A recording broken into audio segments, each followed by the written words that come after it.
Honda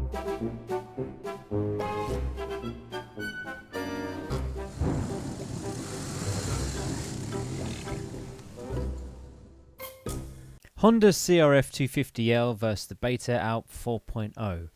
After a few requests, I thought I would weigh in and say my thoughts, what I think.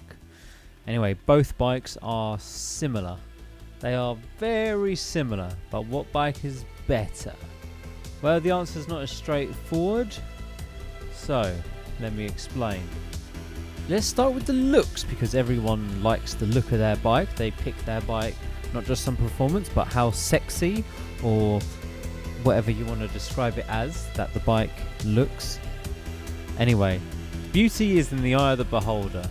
I think both bikes look quite good. One's a more modern-y style, one's more of that retro look. But once again, I ride a BMW with a funky headlight and a C90, so I clearly have no taste. So looking after a bike, something that I always like to look at is how easy is the bike to maintain, service, and just general work on things, and how are they to keep running essentially.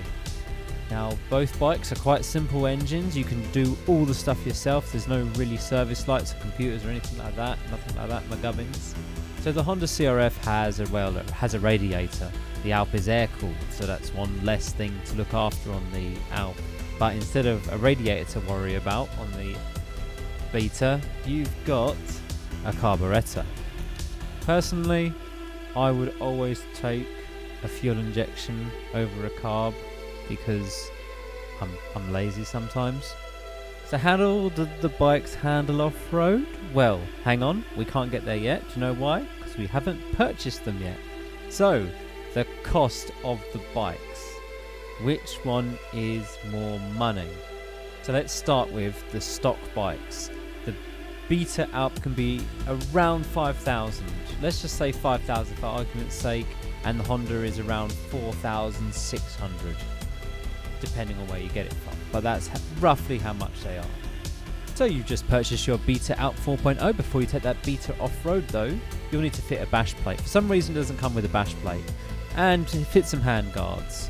And that's it, you're all set. So what, 60 quid for a bash plate, 40 quid for a decent set of hand guards. Oh, and get 15 quid will get you some fork socks. I know people don't really like them, but you know, it's a retro looking bike. It can hold that look very well, and also it will save you, your forks from getting pitted and start to leak oil in the seal and stuff. So that's it. Total cost of getting that bike off road is 5,115 ish. Now to the Honda CRF 250L. When you purchase that, that's £4,600. Wow, that's like £700 cheaper already than the Beta is. Oh, you're going to take your CRF off-road? Well then, may I recommend a bash plate, a decent set of handguards. Oh, change that gear lever ASAP to an aftermarket foldable one. The stock one is too strong and can break the spine. Did you know the Beta Alp comes with a decent set of off-roading tyres, not like the cheap V-rubber ones that you get with your Honda? So you'll definitely want to switch to them to a decent set of tyres. Oh, and of course the Beta also has rim locks, so you'll need to get some rim locks too. The stock suspension on the front on the CRF is too soft. You'll want to put some progressive strings in there. Change the front sprocket or the rear socket, whatever you want to do, but that's another thing you need to change. So now, after we've done all them changes, now these two bikes are very similar specced out. But what's the total cost of that? So the ALP is 5,115-ish, and to get the CRF to the same spec as the Beta, it's 5,020, but that's only providing that you do all of the work yourself. Front forks? No, I got someone else to do that, so it's, well over £5,100.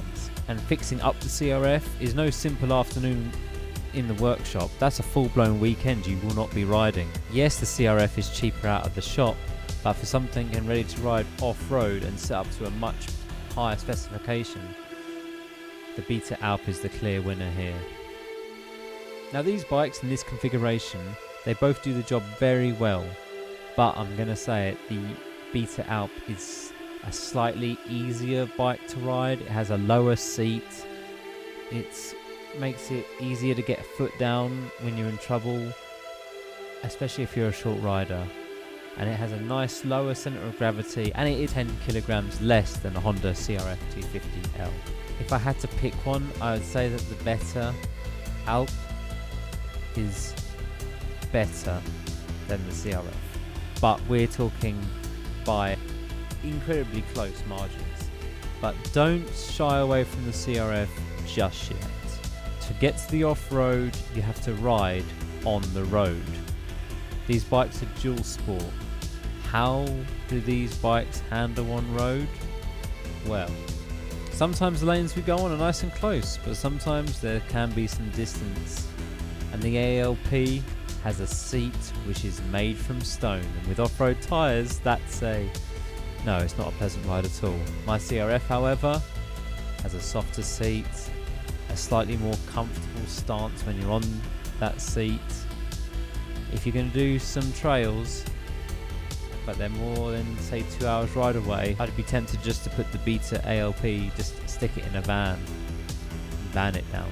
The CRF though is quite comfortable. I mean, you could ride to Land's End and John O'Groats, you know, it could be done. Could even go around the world perhaps on a CRF.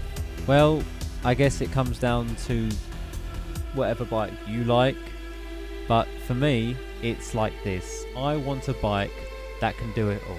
It can do a track day, camping trips, big trips, off-roading, on-road, riding to work. The bike that can do it all. One bike. Maybe not the best, maybe not very quickly, but it can do it all. But yeah, if I wanted a bike solely for the use of going off-road at the weekends, only riding the bike on the road to get to the off-road, I wasn't going to go on any trips with it, I wasn't going to use it for any other thing apart from riding it in the dirt, then yeah, the Beta Alp 4.0 would be my choice over the CRF.